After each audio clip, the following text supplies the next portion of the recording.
everybody. I have a few quick slides today about finding the domain of a function and then also quickly talk about one-to-one functions.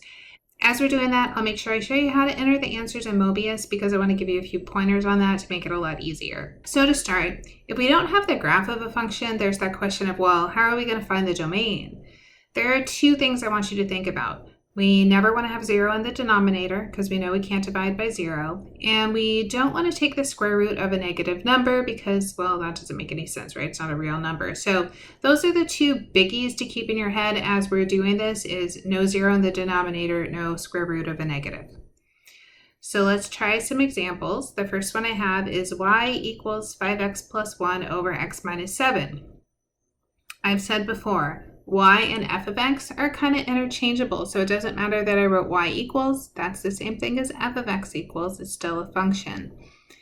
I have a rational, so this x minus 7 in the denominator, I just want to say, like, look, I want to set x minus 7 equal to 0 and say that's x equals 7. So what I want to do is never use the number 7. Let me show you that on a number line. Let's say this is 7, and I'm like, okay, do not use 7, right? I'm going to mark it out. I can use any number before 7. So I can use any number to the left, which is negative infinity up until 7. I could use any number on the right, so that's 7 to infinity. But I just can't use the number 7. So now this has two different intervals, and I would say I could use either one of them. So what I do is I put a U in between. This stands for union. So that's kind of like our or. It says it could be negative infinity to 7, or it could be 7 to infinity. Let's talk a little more about notation. I have open parentheses on both sides because I don't want to use 7, so that's important. Now in Mobius, we have to type the word infinity. We don't have a symbol. So we would do open parenthesis, negative sign, the word infinity, comma, 7, parenthesis. You're going to use the letter U, but a capital letter U, that's going to be the union. Then another parenthesis, 7, comma, and the word infinity again. Remember, you can do that preview. Maybe the preview, I know it looks like a Q.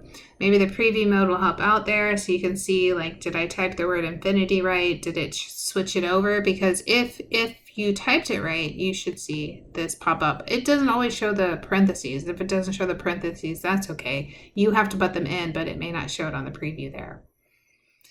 So let's try another one. This says 4x plus 10 over 3x plus 2. Now, notice I don't even look at the 4x plus 10. Like, that's not even important to me. I just look at the 3x plus 2, and I set it equal to 0. So what I'm doing is saying, let's take the numbers we're not allowed to have, and let's go find them. So I'm going to subtract 2. So now I have 3x is negative 2. Then I divide by 3, so x is negative 2 over 3. I got a fraction. Completely okay. I'm going to go to the number line. Again, somewhere I'm just going to say this is negative 2 over 3. And I can use numbers to the left. That's negative infinity to negative 2 over 3. I can use numbers to the right. That's 2 over 3 to infinity. Let's make sure that's negative, and let's put a U in between. This is my interval. Let's talk about Mobius. Mobius will be parenthesis, negative, the word infinity, comma, negative 2 over 3, open parenthesis. Capital letter U to say union, parenthesis, negative 2 over 3, comma, the word infinity. Maybe preview, make sure you got all those pieces because that's a lot. Let's look at a different type. Now this one has a square root. So when I'm looking at the square root, what I want to say is I want these numbers to be positive, and that's really what I'm thinking. So I said I can't take the square root of a negative number. So how do I avoid that? I set 4x plus 15 greater than or equal to 0.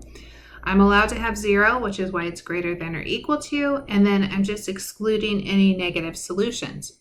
So I'm going to solve this. I subtract 15.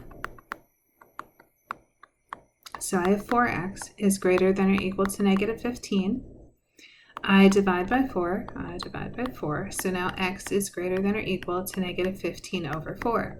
Again, you know, I really like to draw some kind of graph, negative 15 over 4. Remember, it points in the direction, so it's pointing to the right. I would do a square bracket because it says greater than or equal to. That equal to says square. So in my interval, square bracket, negative 15 over 4, parenthesis, the word infinity,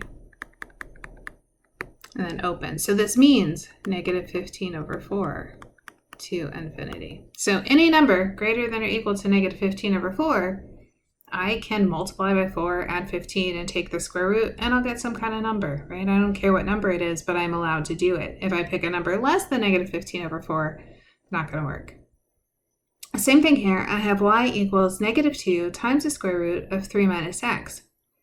What's different in this one is I have this negative 2 as a coefficient, but it doesn't matter. Like, I'm not going to even look at it. The only thing I'm grabbing is 3 minus x, and it's greater than or equal to 0. That's our start. Our start is always greater than or equal to 0 as I'm grabbing it. I don't want to ever say less than as my start. Now, if it ends up a different way at the end, that's fine, but our beginning is very consistent. I'm going to move the 3, so subtract 3, subtract 3. Negative x is greater than or equal to negative 3.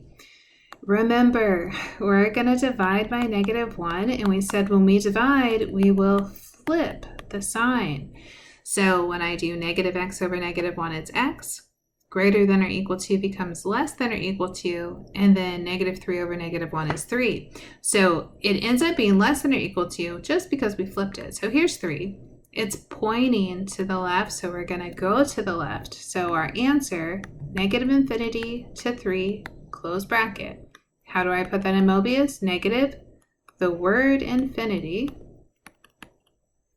to 3, square bracket. All right, last little piece is looking at one-to-one function. So one-to-one function means every x goes to a unique y. So when we first started talking about functions, we said we can't repeat x's. Now, if I go to one-to-one functions, we also say we cannot repeat y. So every x gets one y.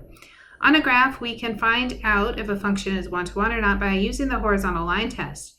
The horizontal line test says the graph of a one-to-one function can only be intersected by a horizontal line and at most one point. So it will feel like the vertical line test, but now we're going horizontal. So let's look at these functions and decide if we think they are one-to-one or not. So I'm thinking about drawing some horizontal lines in here, and this one looks really good. This part where it's kind of curving a little, it is curving, it's not flat, so this is one-to-one. The second one, I can see just this first line I drew on there, crossed at 2 points, and I could find it again and again, that this fails the horizontal line test, so we just say it's not one-to-one. It's still a function, it's just not a one-to-one function. All right, so that was the last little piece I had, not too long. I want you to know there is a video posted about piecewise functions, so piecewise or another kind of function that we talk about, and then there's even one more video. So a video for piecewise and then another video for piecewise for Module 3 assignment. So you have a little bit left to look at, but not too bad. I hope that finishes up the problems you need for the homework. If you have any questions, let me know.